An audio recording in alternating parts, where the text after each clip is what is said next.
Good morning. There's no countdown. Surprise! So we're just going to dive right in today. So welcome to Freedom. Welcome. Hi. Yeah, you're allowed to say hi back. Hi. So we're going to go ahead and worship. So stand with us as we sing. Maybe? Oh, there's no... Hang on. Give us a minute. Let's pause. We need you guys to sing too. It's very important. Maybe we should have turned this on before I start talking.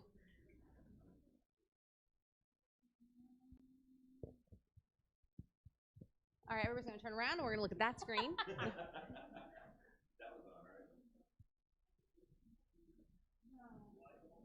The light is blinking. Oh, now it's solid.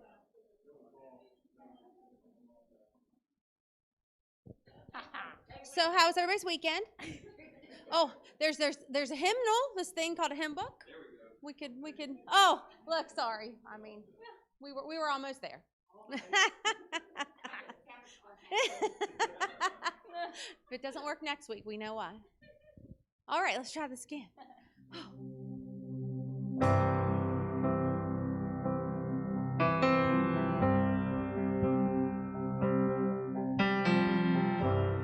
Worthy is the Lamb who was slain. Holy, holy is He. Sing a new song to Him who sits on heaven's mercy seat. Worthy is the Lamb who was slain. Holy, holy is He.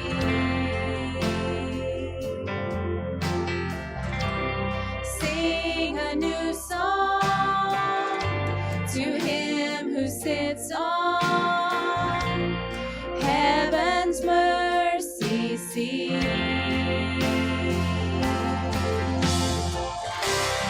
Holy, holy, holy is the Lord God Almighty, who was and is to come.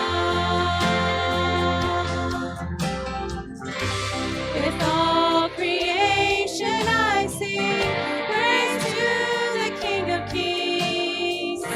You are my everything, and I will adore you.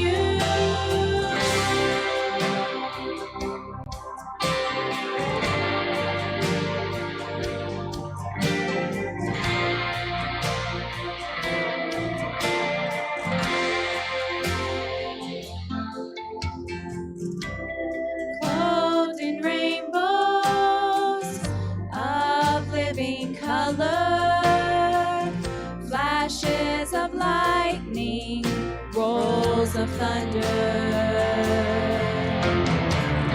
Blessing and honor, strength and glory and power be to you, the only wise King. Holy, holy, holy is the Lord God Almighty, who was and is to come. With all creation I sing praise to the King of Kings. You are my everything, and I will adore you.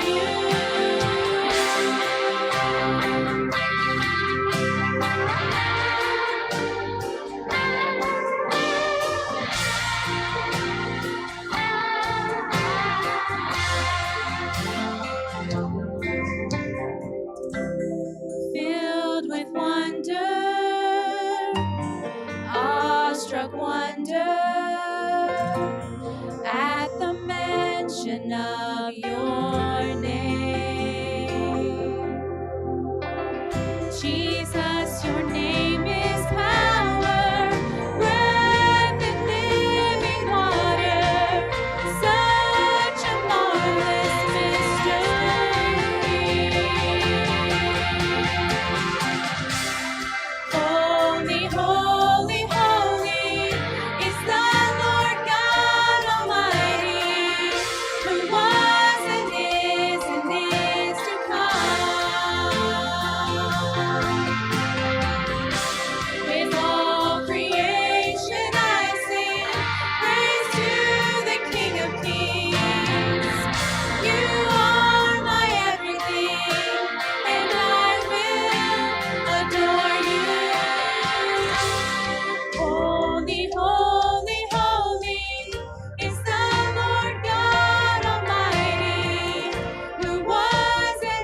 See how nice it is when you can sing too?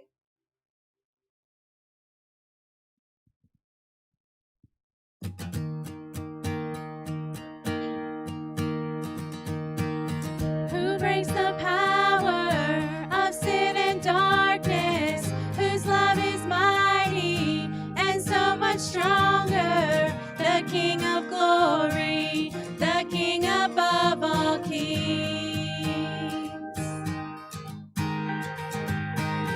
who shakes the whole earth with holy thunder and leaves us breathless in awe and wonder, the King of glory, the King above all kings. This is amazing grace. This is unfailing love, that you would take my place, that you would bear my cross. You laid down your life, that I would be set free. Jesus, I sing for all that you've done for me.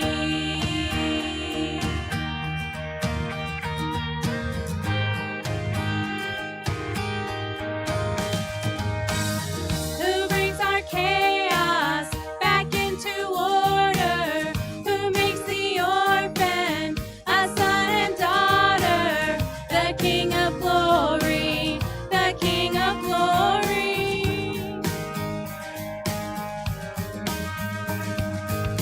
who rules the nations with truth and justice, shines like the sun in all of its brilliance, the King of glory, the King above all kings.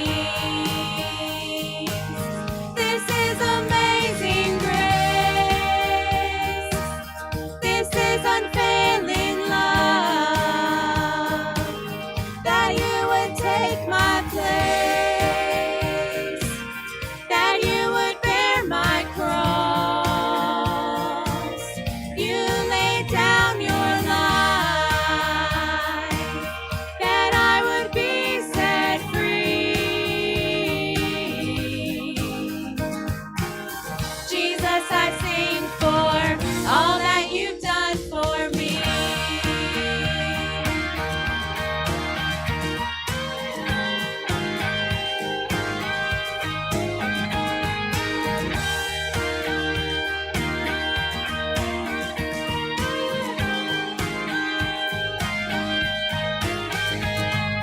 Worthy is the Lamb who was slain. Worthy is the King who conquered the grave. Worthy is the Lamb who was slain. Worthy is the King who conquered the grave. Worthy is the Lamb who was slain. Worthy is the King who conquered the grave. Worthy is the Lamb who was slain. Worthy, worthy, worthy. Oh, this is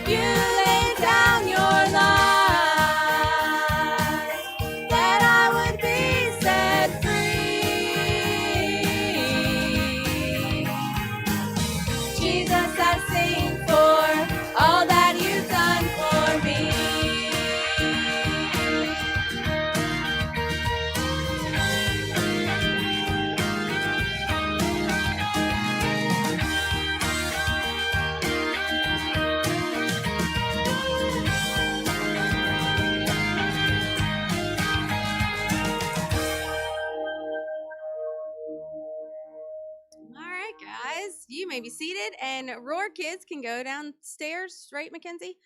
Older kids can go over here, so 1st through 6th over here. Just kidding. And then the littles can go with Jesse.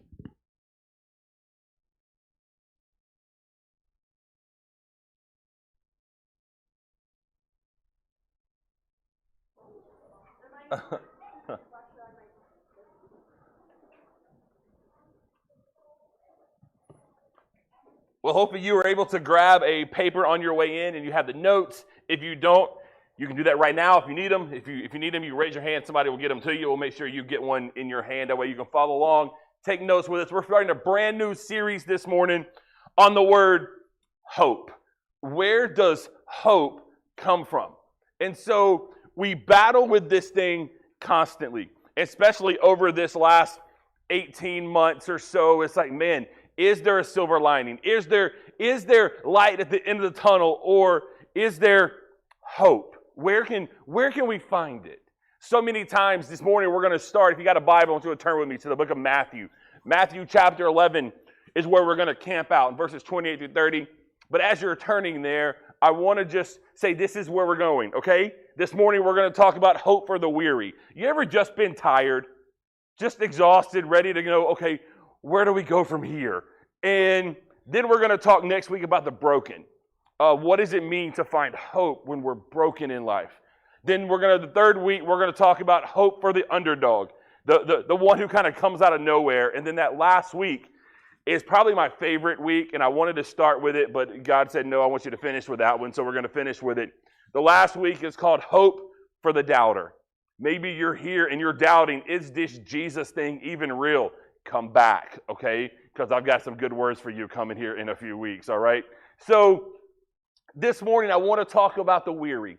You ever find yourself in this trap where you find yourself not able to say no? Where your schedule is so full every single day, you're in this rat race of life, you're running every single day, and you're looking and your calendar is completely full of stuff, and then someone comes to you and says, hey, do you think maybe you could do this? And you're looking at your calendar going, I don't even have time to go to the bathroom, and yet you're trying to throw another wing to me. Sure, yeah, I can do that. I got that covered. And then at the end of the day, you're sitting here going, what happened to the day? You get home and it's like you walk in the door and there's no time for family, no time for that. It's just shove food in your face and fall into the bed. And then you're asking, what happened? Why am I so tired? You ever asked yourself that question at the end of the day? Why am I so tired? What happened today? You know, I want you to get to the point where you and I can understand that it's okay to say no to some things. It's okay. You don't have to be on point every single minute of every single day. It's okay to say no. Because Jesus never intended us to wear ourselves completely out that we have nothing left to give. That's not the intention of what he wants us to be.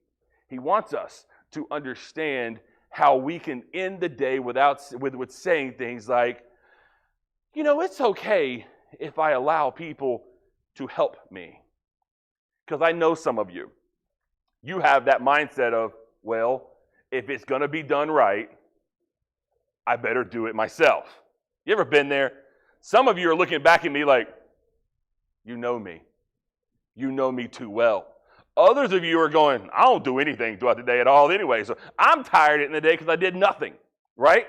There's some of you like that. Jesse and I on Saturday, we went on Friday night, we went down to Jesus Fest downtown, and we didn't get out of there until like 11 o'clock, and by the time we got home, and you know, I'm not the guy that can just like walk in the door and fall in the bed. You know, I have to wind down. I got to watch a little Sports Center and catch up on everything that happened, something. I've got to wind down.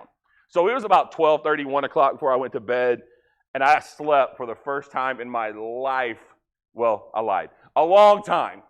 I slept till like 10:30. Anybody ever slept to 10:30 on a Saturday morning? Some of you are thinking, what? Who does that? I did it, right? And we didn't do much of anything. You know that song that's like, I forget the name of the song, but it's like, today I don't feel like doing anything. That was the theme song of my life on Saturday.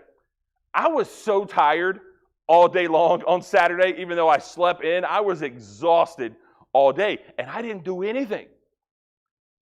How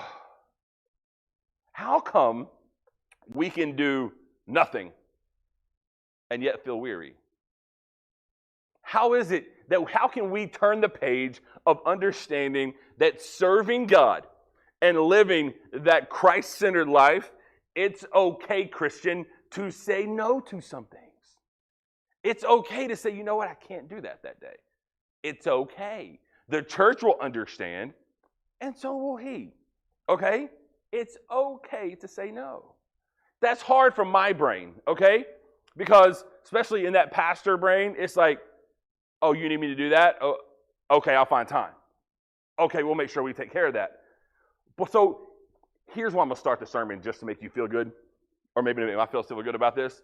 If I ever tell you no, don't get all in your feelings, okay? Don't get all up in yourself going, oh, Dad, he don't like people. No, I just don't like you. I'm kidding. I'm totally kidding, okay? Okay? Don't, somebody's like, I'm out. I'm done. He's a jerk. I'm kidding. We are made up of people. Here's my point. If the church is really being the church, one person shouldn't be doing all the work. We're a body. We have to learn to come together and do things and serving the Lord. That way we're not wearing out one small group of people. That we're just absolutely killing them because nobody else wants to do anything. We can grow weary in working for God because we feel like, well, if nobody else is going to do it, I guess I'll have to do it. And then you're serving with the wrong attitude. And you find yourself being exhausted because you're trying to do everything and you're already doing it with the wrong attitude. It's okay to let people help you. And I know that's hard for some of us, right? No, I got this. No, I've got this fine. And he's saying, let people help. We're a body. That's where we can find our hope. Hope is here. You know why I know hope is here? I said it in the bottom part of your notes, but I'm going to come back to it and say it again. Hope is here because Jesus is here. Where Jesus is, there's hope. Because that's all he knows. So there has to be. And here's what I can tell you 100% for sure, is I know that Jesus is here this morning because I brought him with me. Now, I don't know if you brought him with you or not, but I brought him with me. And so therefore, hope is here. There was a story that I read this week from a friend of mine. A buddy of mine sent me this text, and he's like, man, this just really happened in my life, and I thought it was hilarious. I think you would really get a kick out of it. And I thought, that's a great story. I'm going to share it with you guys. My buddy was at a baseball game with his son. His son is like 7. And he was at the game. They were in the field first. The other team was hitting. The other team scored 10 runs in the first inning. And my buddy goes over when they get out. They get to the dugout. He walks up to his son. He says, son, are you okay? Are you discouraged? Are you good? And he's like, why am I discouraged, Dad? We ain't even got the bat yet. And I'm like, that's good stuff right there. That's a good word right there. We ain't even got, why am I worried? We ain't even hit yet. Here's what I mean.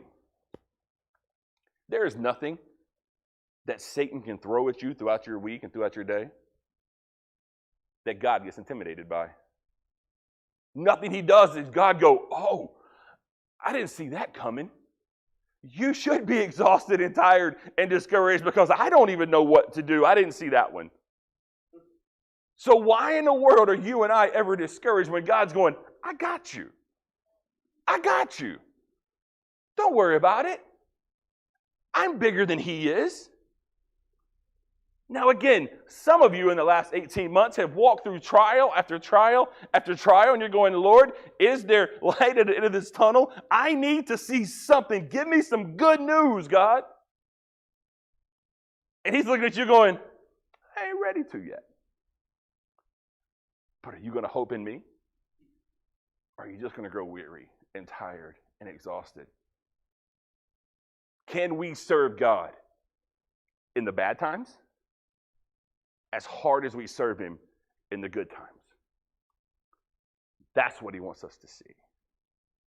That's where he's trying to get you and I to get to that point of understanding that, yes, there's going to be some hard times in our lives. Nobody's going to walk in smooth sailing waters and perfectly green pastures in your life. There's going to be hard times. But we can't grow weary in those moments because Jesus is our rest. And if he is our rest, man, that's a good place to be. So if you're taking notes, I want you to write down a couple of things as we kind of get to this passage, okay? I'm going to show you the first point, and then we'll read the passage, okay? Number one is this. Life is hard. Anybody say amen to that? Life is hard. You're looking at me like going, duh. That's simple stuff, Matt. I just want to make sure we're on the same page. I just want to make sure your life is hard as mine sometimes, okay? Because misery loves company, right? Life is hard.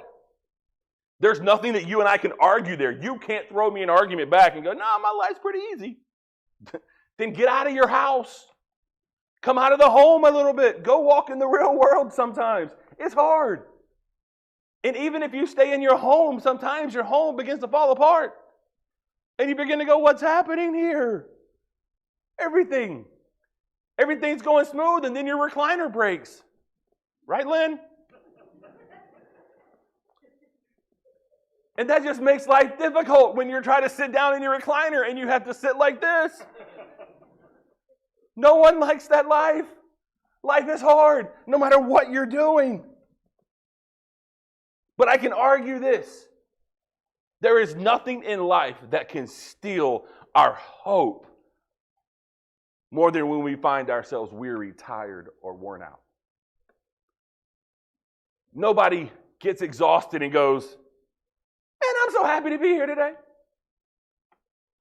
When you're exhausted, your mood changes, doesn't it? Or is that just mine? When you're tired, everybody gets on your nerves.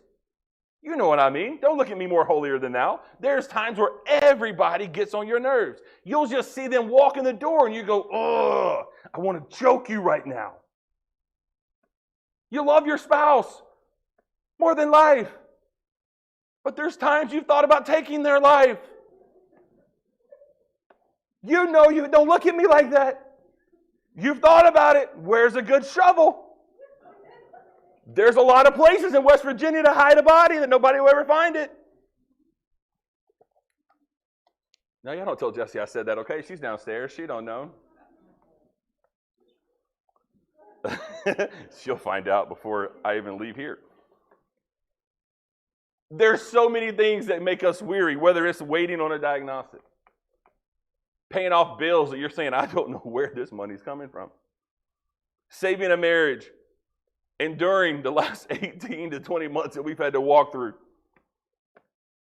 Sometimes we can grow weary trying to grow spiritually.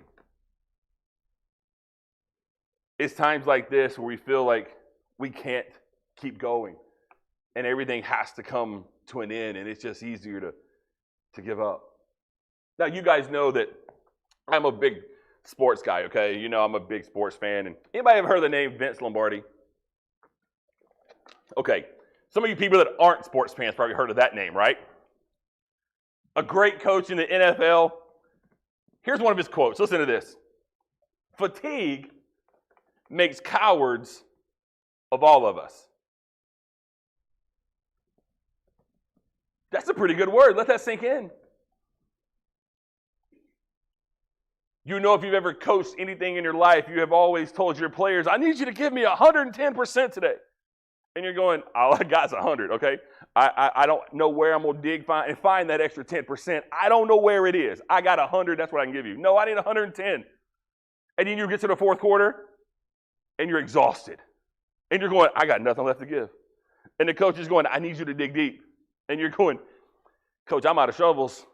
I don't know where else I can dig. I don't know where else to go. I don't know where else I can find it. When you and I get fatigued, it's easier for us just to quit.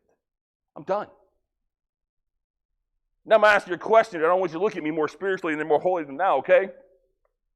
You know there's been times in your life where you have just been so spiritually, physically, mentally drained that you've asked yourself, God, I don't even know if this is worth it.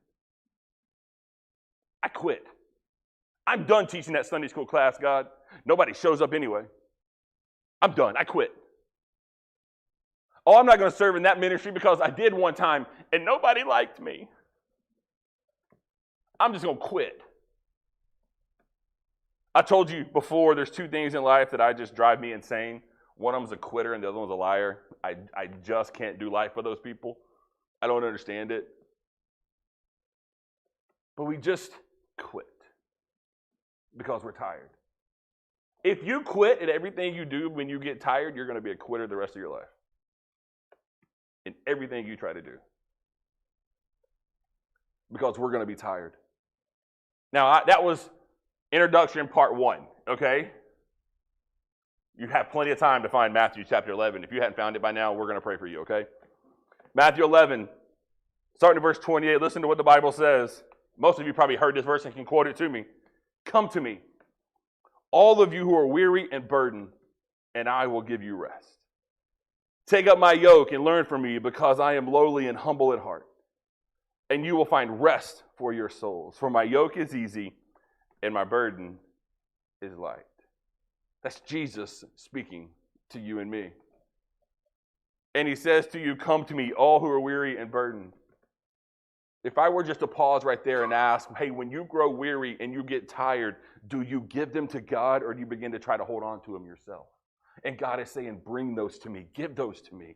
I can take it. I can handle it, I promise you. And I will find and I will show you rest. I will show you peace. Anybody ever know, do you know what I mean when I say finding your rest in God? Anybody ever found yourself in that position where you could just cast everything on him? God, here are my bills. Here are whatever the doctor has told you. God, here is everything. I don't know what to do with it anymore. I got to give it to you. And he says, finally. And then you find that peace, that rest, that moment where it's like, oh, my shoulders feel lighter today. But yet you and I try to be these he-men and carry it around on our goals. No, I got this. I got this. How you doing? Oh, I'm fine. No, you're not. Quit playing. You know you're weary. You know this week has just been hard. Some of you are sitting here right now and you've had a tough week. Life has thrown curveballs at you and punched you in the mouth over and over, and it's just been a hard week. May I say to you, I get it. Life is hard. Give it to him. He's saying, give it to me and I'll feed you. I'll give you rest. I'll show you what peace is. I'll take it off of you. Just give it to me. And giving it to him means you, I know this is going to be a novel concept, right? But when you give it to him, that means you give it to him. You don't just say, okay, God, here it is. Okay, now give it back to me. I need to hold on to it a little bit longer. That's not giving it away.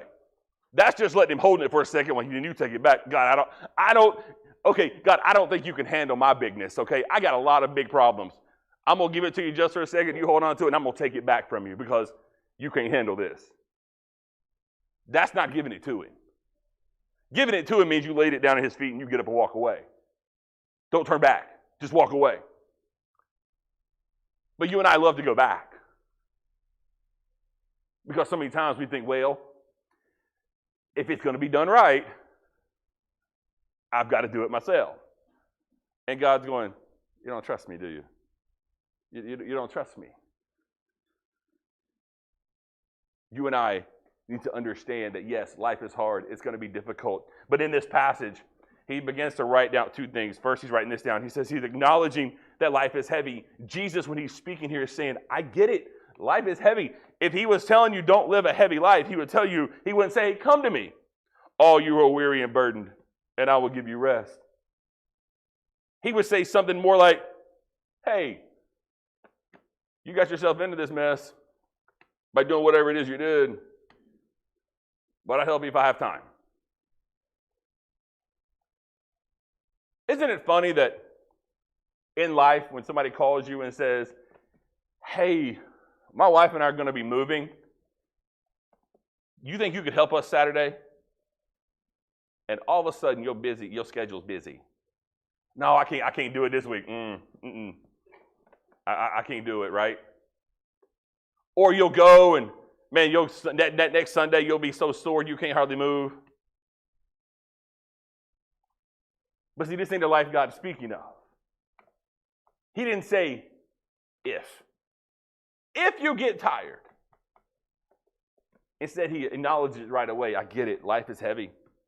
It's going to be hard. It's hard when we try to do things on our own. He's saying, I get it, but bring it to me. I get it. It's hard. Life is going to be crazy sometimes, but bring it to me. God, you can't handle my crazy. And God's saying, oh, really? Try me. Try me. Now, some of y'all are crazy, okay? I get it. You got some crazy families. So do we. I get it. God, you can't handle my crazy. Do you know my family? And God's looking at you going, yeah, I see them all the time. I agree with you. They're crazy. But bring it to me anyway. Because there ain't no crazy person in your family that God can't handle. There's nothing that goes on in your life that God's going, oh man, yeah, that's a little too much for me. I'm going to need you to take that to somebody else. He's acknowledging, yes, it's going to get heavy, but I can still give you rest. Secondly, he offers you that solution right there. He tells you, exchange our yoke for another.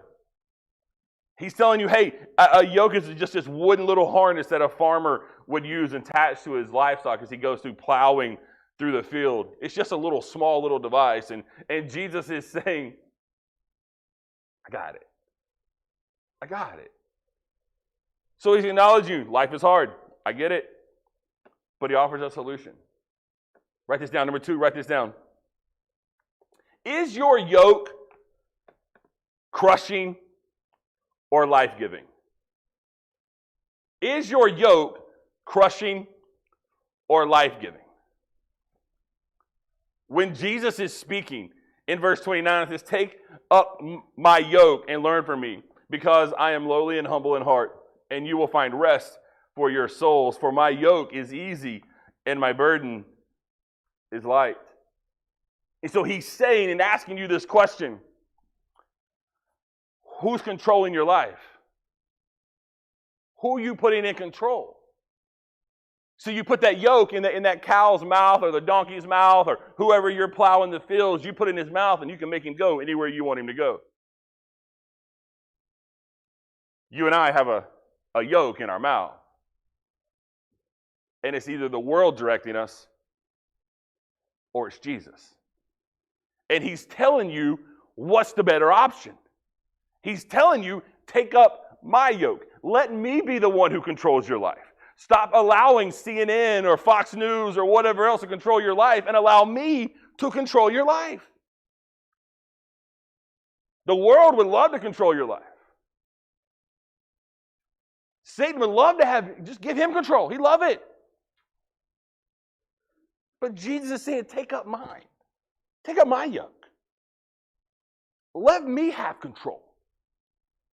Let me guide your steps. Okay, I'm going to ask you an obvious question right now, and I know you're going to look at me and go, that's the dumbest thing you've ever asked. And you've asked a lot of dumb questions, but that might be the worst. If you had to pick, and I were to put 2 options in front of you, okay? 2 options. And I labeled them for you, just for kicks and giggles. I'll label them for you. And I'll label them Satan, God. And then I ask you, pick. Take your pick. Everybody in this room is going to say, give me the God one.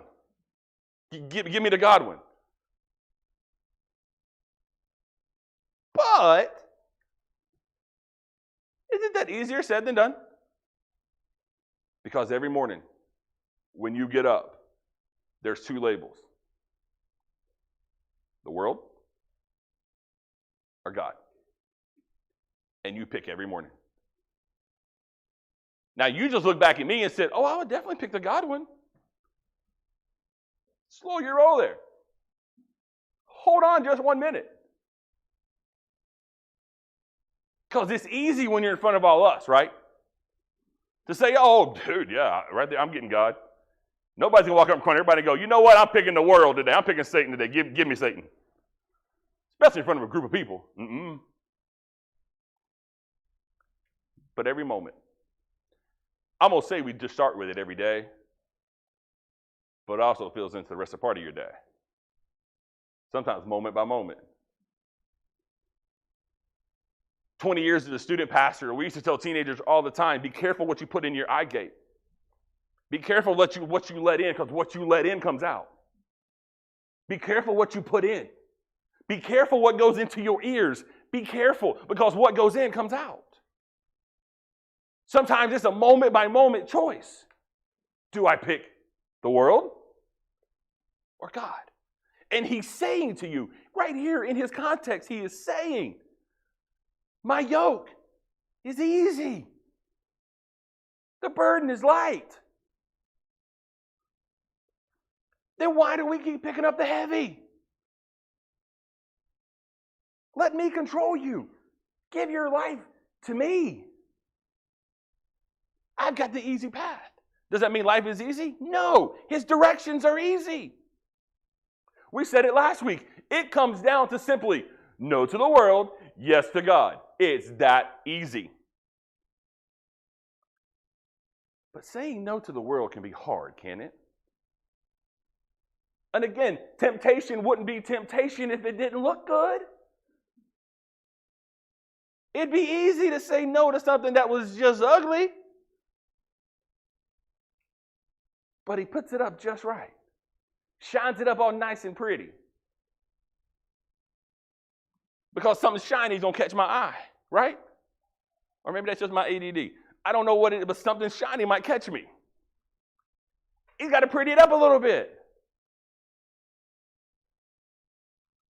One more statement, moving on. This is so obvious in your world and in my world, but yet we choose it every day. Satan hates you. Okay? Can we just say it that bold? He hates you. He wants nothing good to come out of you. Nothing good whatsoever. He hates you with every fiber of his being. His one goal in life is to pull you away from the Father. That's his goal, to see how far away from Jesus he can keep you. That's his goal. He hates you. And God is saying, stop taking his yoke and take mine. And watch what I can do. The yoke that is in your mouth, it will either crush you or it'll be life-giving. That's how you tell which one's in your mouth. Are you crushing beneath it? Or is it life-giving? You can have the life-giving yoke in your mouth and still face hard times. That's just how life works. But yet you still see the life-giving that's coming from it. Or you can be crushed beneath it.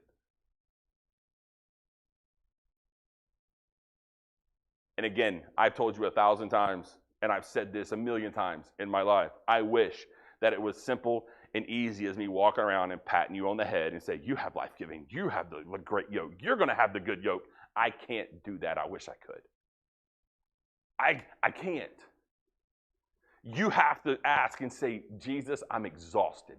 I'm weary. Life has knocked me for a loop here in the last how long it's been. And I've been trying to dig myself out of this hole, but I can't do it anymore. I'm done. And Jesus looks back at you and he says, I've been sitting right here waiting on you, man. It's about time. Here, let me give you rest. Follow me. Whether you're a Christian in the room or you're not, that life-giving yoke is for you. If you're a Christian in this room and you said, Matt, I have been just fighting this battle for a long time, you don't understand. I don't have to understand. He does. And you may have taken that yoke in your mouth and you may have been walking with him for a time, but somehow, some way, you spit it out and kept walking your direction. God allows U-turns. You can come back to him. You can come back. There's no U-turn signs on the highway of God. you can come back. Or maybe you're here this morning and you've never accepted Christ as your Savior. That life-giving yoke is right here for you. It's available to you. You just have to pick it up and simply say yes to God. So what is it? Is it crushing you? Or is it life-giving? We've been there. Jess and I have walked in some of those same shoes where we find ourselves just weary with life. I told you last week, there were times throughout these last 18 to 19 months that we were nearly just going to quit ministry and just be done. Because of everything that has been going on in the last time frame. We were like, I don't know how much more I can give. I don't know how much more I've got. God, is this worth it? And we were ready to walk away and just be done. But God wouldn't let us. He kept pressing, he kept pushing, and he kept saying, no, not yet. And we're going, but God, right now is a perfect time, and nobody's even in the church anyway. It's an easy time just to cut free and walk away. And he was saying, nope, not yet. Not time. And I would come in week after week, record messages after messages. There were sometimes I record 3 and 4 messages per time we were in here just to set up for the next few weeks. And I would leave exhausted of going, God, I don't even know what we're doing. I don't even know half of what I said. Just going through motions. And it was exhausting. And we were tired and weary. And then I found myself one night with a job opportunity that was back towards in my hometown, the area we grew up in. It was a youth pastor job, and I began to think, youth ministry is easy, God. I know it very well. It's a church of about 5,000, a youth group of about 800. It's easy, God. You think 800 teenagers is easy? That's my comfort zone. Students are my comfort zone. Always have been, probably always will be. And I remember calling the pastor, a man that I know very well. Calling him and saying, no. On the other end of the line, he said, what? You're saying no to this? And I said, yes. He said, why? I said, because I'm about ready to quit and walk away from it all and just be done. Go back, get my secular job again and just be done. And his response was, why? And my words back to him was, I'm tired. I'm just tired. And he was such a great man. Because the next words on that other end of that line was, so am I. Suck it up. And I said, who are you talking to? Don't make me drive to Georgia. He said, Matt, did God call you there? I said, absolutely. He said, has God had released you from there? And I said, no. He said, then don't you dare quit. You find rest. And he read me these verses that I've heard 1,000 times. And on that night, I found rest.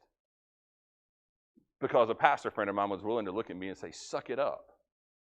Did God call you to it? And if he called you to it, he'll see you through it. And I said, okay, man, I get it. That night, everything changed. I began to have a new vigor in ministry, a new excitement of going, okay, cool. I can do this with God because Matt's ready to be done. But God, I get it. I get it. I'm here. Well, let's do this. And again, I told you last week, it got a little discouraged when we opened church back up and 12 people showed up. You're like, for 12 people, God? I could have had a student ministry of 800 and you're telling me 12 people? And then slowly more and more came. More and more came. And I'm going, okay, we can get through this. Even though these last 18, 19 months have been exhausting and grueling and tired and wanting to walk away, God saw this pandemic coming. Nothing surprised him. Last March, when everything shut down, God didn't go, who authorized this? He saw it coming. He knew it was there. He knew it was going to happen. And guess what he did? For some weird reason, he called Jesse and I here right in the middle of it, right before it all happened. And guess what? He put you here too. So therefore, we're not done. I know we're tired. I know you're exhausted. So am I. But we can find rest in him. Number 3 is this. The church carries one another's burdens. The church carries one another's burdens. Galatians chapter 6 and verse 2, here's what Paul is writing. He says, carry one another's burdens. In this way, you will fulfill the law of Christ. You will fulfill the law of Christ when you carry one another's burdens. Can I tell you what is one of the greatest things that will ever happen in the life of the church? Is when the church sees a need and they meet it. When the church begins to lift the burdens off of its people and they begin to see, hey, how can I help? What can I do? How can I help you? What can I do to help you carry on? I get it. You're tired. You're exhausted. What can I do? Right in the midst of all of this chaos that's going on, right in the midst of the moment that Jesse and I are just exhausted and tired and ready to be done, we decide, hey, you know what's a great idea in the midst of all this? Let's remodel our living room. That'd be a great thing when you're exhausted and tired and worn out and ready to choke each other. Let's remodel the living room. It'd be exciting. So I took our old furniture and I posted it on Facebook in the marketplace, just thinking, I'll put it out there and see what happens. It sold in less than 3 hours. And now we're going, cool. What are we going to sit on? I didn't think through that part. I didn't go all the way through there. So my brain is simple, okay? I'm a simple kind of guy, all right? I don't think too hard and too deep. It's easy and simple. That's my life. So we go, after I sell the furniture on that Saturday morning, come pick it up, Jesse gets off work, we head over to Star Furniture going, we're just going to buy some furniture, it'll be fine. So we show up at Star Furniture, we're looking at stuff, and I'm like, oh, we like this. We found one we really, really liked. We loved it. And Jesse looked at him and said, I want this one. And he said, oh, we don't have that one in. And I'm like, why you got it here? Can I just buy it off the floor? He said, no, many people have sat on that. I can clean it, okay? My simple brain, I can clean it. Give me that one. And he said, no, we can't sell you that one. I'm going, but I want that one. And he said, that one will be in about 8 months to a year. And I said, what'd you say to me? He said, 8 months to a year, that one will be in. I said, nah, bro, I need something now. I sold my furniture. I don't want to sit in camping chairs for 8 months to a year. Hook me up with that one. He said, we don't have it. I'm looking at it. He says, I'll tell you what, why don't you go up to our sister store right up the street, Ashley's. Perfect. I'll go up there. We go up to Ashley's. We find something there we really like. Oh, I really like this one. And he says, okay, cool, let's start the order. I said, when is it going to be here? Before we start this order process, can you deliver that one tomorrow? He said, oh, no. He said, we're in a pandemic. Duh, Captain Obvious, the whole world knows we're in a pandemic. I get it. He says, well, because of the pandemic, a lot of the foam and cushion makers, they're not working in the warehouse right now. I said, put a mask on and go to work. Is that it? No, they're not working right now. He said, so you can order it tonight and it will be here within 3 to 6 months. And I said, dude, I'm fixing to choke slam you right here in the middle of the store. You said what to me? 3 to 6 months. No, I want that one. No, we can't sell you down with the floor model. I can clean it. I know it's the floor model. Give me that one. He said, no, 3 to 6 months. And we're going, okay, 3 to 6 months. We have a 3 to 6 months window. Let's do our living room again. Let's just tear up all the walls and do everything. And Jesse and I start with one wall, and I'm going, I can do this.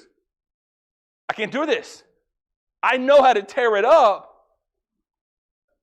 but I don't know how to put anything back on. How are we going to do that? And then these little guys showed up one day. By little guys, I mean, I got this. And that's guys from here in this room. Showed up at our house one day and began to rip the walls off of our living room. I'm going, okay, now I'm with you. I can do that. And for the next day or two, we're ripping walls off and being amazed at what we find inside behind those walls. Because some of those things are like, what happened in there? The walls came off. So now we're going, cool. Our living room is a hot mess. We have nowhere to sit. So then we went to, is it Big Daddy's? Is that what it's called down there, kind of going towards Bridgeport? We went to Big Daddy's thinking we'll find something just to kind of get by. And we found something in there that cost us like $50 total, and it was like this thrown together living room kind of thing. It was like those odd pieces that nobody wanted. Well, we wanted them because we're odd. So it worked perfectly. So we're sitting, we turned our dining room into a living room for the time period.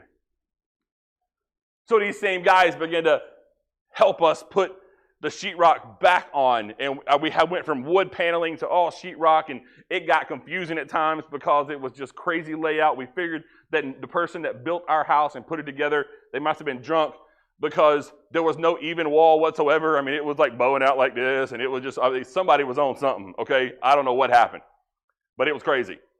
But we got it back up. And then Jesse says, hey, well, since we did that, that looks good. Let's redo the floor as well. I'm going, girl, I'm going to choke you. Remember that, finding that shovel placed in the woods? I thought about it a couple of times. So we go buy the floor material. Jess and I look at it and we go, nope. I don't know how to do that. I have no idea. I know now. I know how to do it now. But somebody showed up at our house and laid the entire floor while we had to go take our cat to Pittsburgh to go look at because she has eye cancer. And so we had to take her up there, and this person stayed in our home and laid the entire floor. We got back and going, what happened? It's done? About a week after we finished the floor, the furniture showed up. And we're going, yes, this is going to be awesome.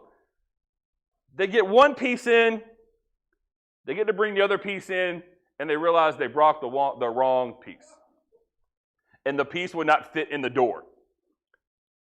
We had just painted the entire hallway as well. And they scratched the paint trying to get it through, and my head's going, I'm going to kill someone.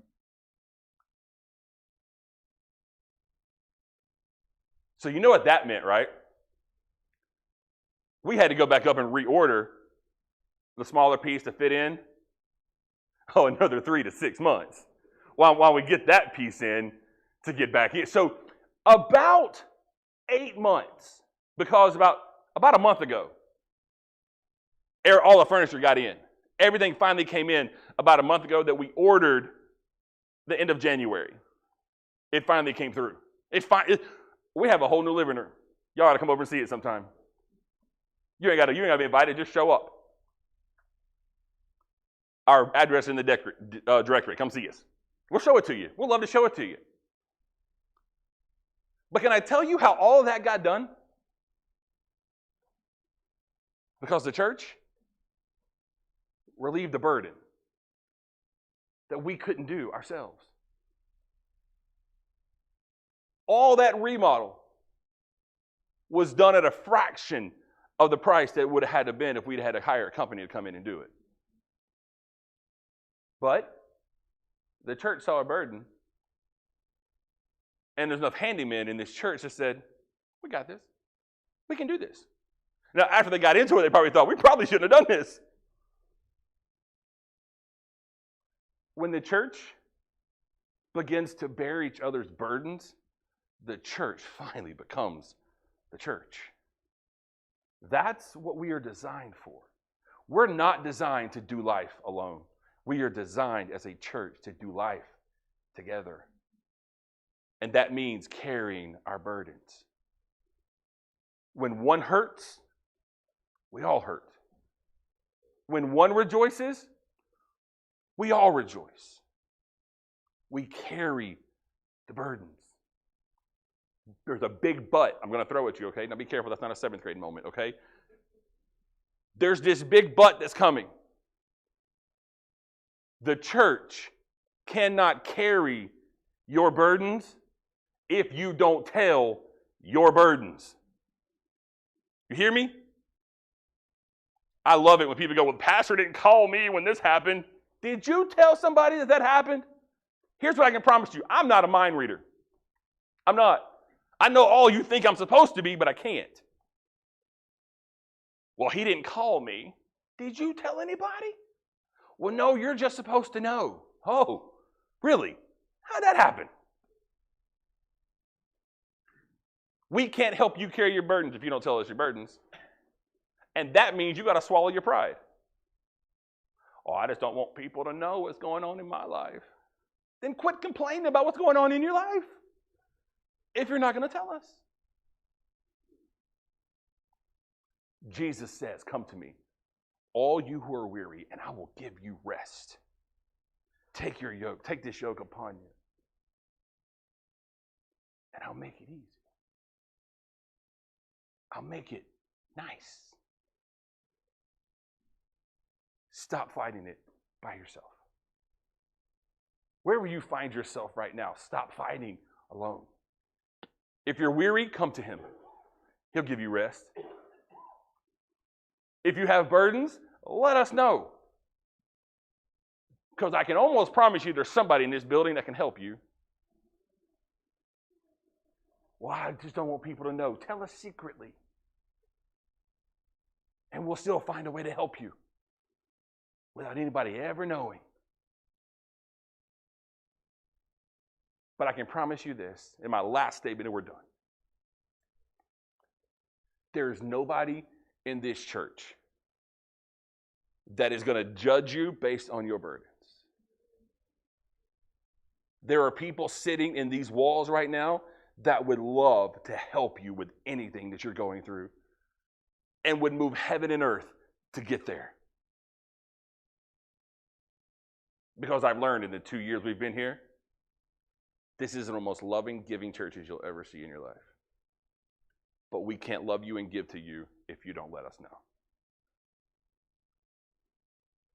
Let us help you with your burdens.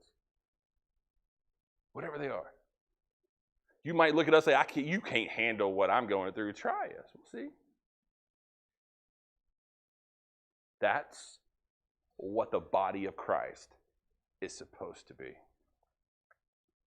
So whether you're here this morning, you're just exhausted, you're tired, you're worn out, you don't know what's coming. You got family issues, you got job issues, you got money issues, you got all kind of issues. Jesus says, bring them to me. Give them to me. And then let the church help. Whatever you're going through, whatever your burdens are, don't grow weary in serving Christ.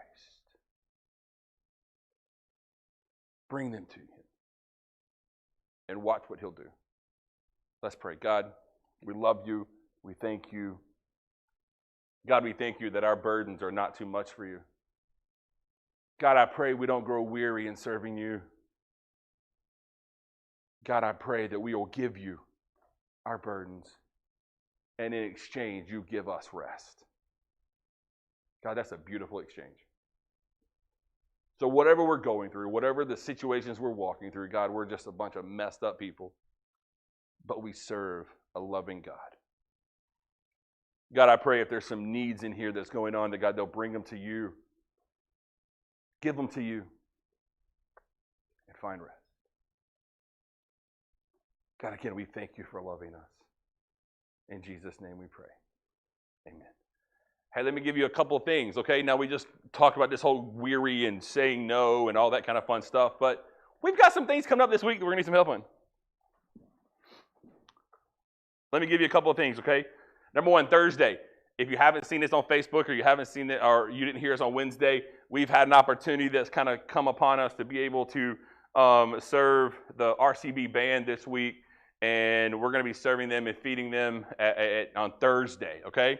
We're going to be, the church is going to supply like Subway, and that's what we're going to do, just huge Subway platters and stuff like that. And so what we need from you guys is maybe somebody that can bring some chips and the desserts and drinks and stuff like that. We thought about, taking some cases of water, also taking up some Gatorades and stuff like that, because they are going to be out in the hot sun. So if we could, supply some stuff like that, that would be awesome. If you can help, see me, let me know. You can respond to the Facebook page and let us know what you're going to be bringing. And I also need a few people who can help us be here at about 10:50 on Thursday, as we'll ride up here to Subway, pick up stuff. I'll need a couple of people to help us load that stuff up, take it up to the high school, and then we'll set it up and deliver it to them. And what I was told was we didn't have to stay around, and if we didn't want to, stay around and serve them. It's Subway. They know how to make a sandwich. They can pick it up and go on about their business. Or if you want to stay and hang out with students, again, I told you students are my comfort zone. And so I'm going to hang around for a little while and hang out with some teenagers. So if you want to do that, you're more than welcome to, but meet me here at 10:50 or meet at the high school at about 11:10, something like that. We got to have everything ready to go by 11:15. So if you can help with that, there's plenty of ways for you to do that. Also, this Saturday, is our backpack clothes giveaway ministry that's taking place. And so for that, we need some hands. And we need a couple other things other than your hands, okay? We are going to do this event outside because of COVID restrictions and stuff like that. We're going to do it outside in the parking lot. So for that, if you have a pop-up tent or some kind of large canopy or something like that that you could allow us to borrow and use for that time, that would be awesome. And that way, if it does rain, we have some type of covering and things like that. So if you have one of those, let us know. I know we have some over here in the shed. But from what Jeffrey told me the other day, they haven't been used in a long time, so we don't even sure if all the parts are there. So we're going to drag those out this week and just see what we have, what's there. If you have 1 or 10 or whatever you might have, let us know. We could definitely use some of those. Now, that being said about that, because we're going to do it outside, that means we got to be here a little bit earlier on Saturday morning because we have to carry everything out there. So that means we need to get here early on Saturday. We're going to load everything on tables and then just carry the whole table out there and put it under those canopies. So we got to set those up and then make sure everything is set. So it's going to be an early day on Saturday morning. But if you're an early bird and you love to get up early, come on. If you don't like to get up early, come on anyway, okay? We'll have coffee for you ready to go, all right? So the book bags will still be in here just like we did last year where somebody was sitting on the front porch. They told us they wanted number 1. We'll come in here, get number 1, and right back out the door.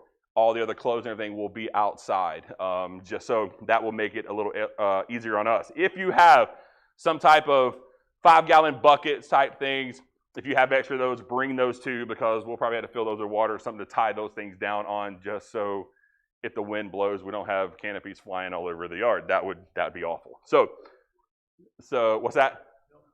Milk jugs. Something that's got some weight on it that we can tie those things down.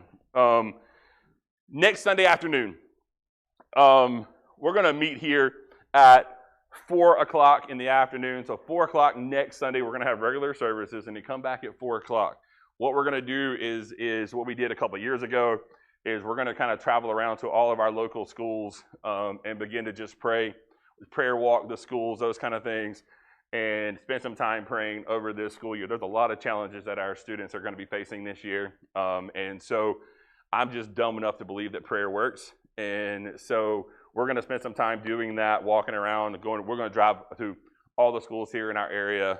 And so you come on, be a part of that. I don't care how long it takes us. We're gonna go around to all these schools, and yes, that means we're going to all of them. So especially if we have students in that school, we're especially going there. So that means yes, we're going to travel down to South Harrison. We're going to come back and go to all the Bridgeport schools. We'll come around here and go through all of these schools, and so we're going to make sure that so it may take us a little while, but so be prepared, and we'll just kind of caravan our way throughout this community, praying over our schools. I've been emailing principals and things like that here over the last week or so, getting specific prayer requests, and I'll fill you in with those things that these principals have been responding with of what their specific prayers are. And I haven't had one principal tell me, no, y'all don't come here. We don't want y'all prayers. Y'all stay away from here. So we're going to be doing that next Sunday, meet here at 4, and then we'll head out and go do that, okay? Men, we got a Bible study coming for you here pretty soon. You'll be hearing more about that. Ladies, we're working on one for you guys as well. And so we're going to be trying to get some more time together as we kind of, again, go out through this little journey of doing life together, okay? Man, you guys have a great week, and we will see you back here next Sunday.